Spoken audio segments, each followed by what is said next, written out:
Mark chapter 5. On the other side of the sea they arrived in the region of the Gerasenes. As soon as Jesus got out of the boat, he was met by a man with an unclean spirit who was coming from the tombs. This man had been living in the tombs and could no longer be restrained, even with chains. Though he was often bound with chains and shackles, he had broken the chains and shattered the shackles. Now there was no one with the strength to subdue him. Night and day in the tombs and in the mountains he kept crying out and cutting himself with stones.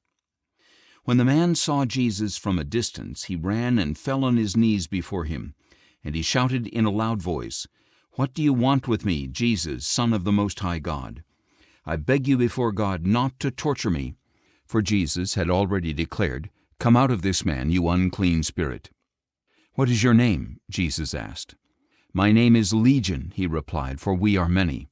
And he begged Jesus repeatedly not to send them out of that region. There on the nearby hillside a large herd of pigs was feeding. So the demons begged Jesus, "Send us to the pigs so that we may enter them." He gave them permission, and the unclean spirits came out and went into the pigs, and the herd of about 2,000 rushed down the steep bank into the sea and drowned in the water. Those tending the pigs ran off and reported this in the town and countryside, and the people went out to see what had happened. When they came to Jesus, they saw the man who had been possessed by the legion of demons sitting there, clothed and in his right mind, and they were afraid.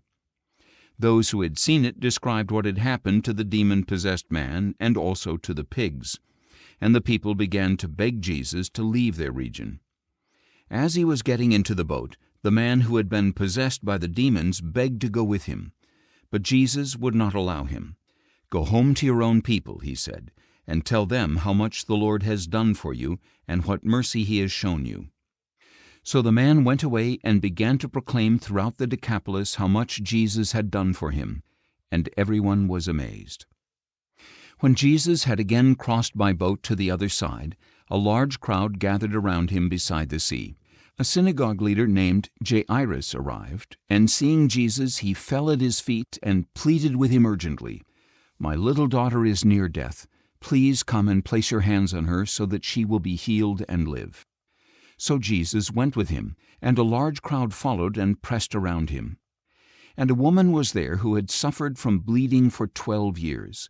She had borne much agony under the care of many physicians and had spent all she had, but to no avail. Instead, her condition had only grown worse.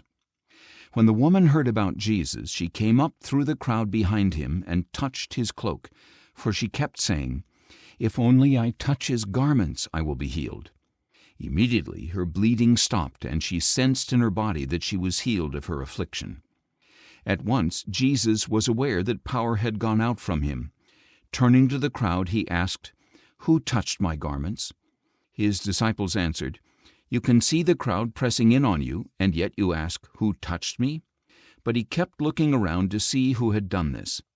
Then the woman, knowing what had happened to her, came and fell down before him, trembling in fear, and she told him the whole truth. "Daughter," said Jesus, "your faith has healed you. Go in peace and be free of your affliction." While he was still speaking, messengers from the house of Jairus arrived and said, "Your daughter is dead. Why bother the teacher any more?" But Jesus overheard their conversation and said to Jairus, "Do not be afraid, just believe." And he did not allow anyone to accompany him except Peter, James, and John, the brother of James. When they arrived at the house of the synagogue leader, Jesus saw the commotion and the people weeping and wailing loudly. He went inside and asked, "Why all this commotion and weeping? The child is not dead, but asleep." And they laughed at him. After he had put them all outside, he took the child's father and mother and his own companions and went in to see the child. Taking her by the hand, Jesus said, "Talitha cum," which means, "Little girl, I say to you, get up." Immediately the girl got up and began to walk around. She was 12 years old, and at once they were utterly astounded. Then Jesus gave strict orders that no one should know about this, and he told them to give her something to eat.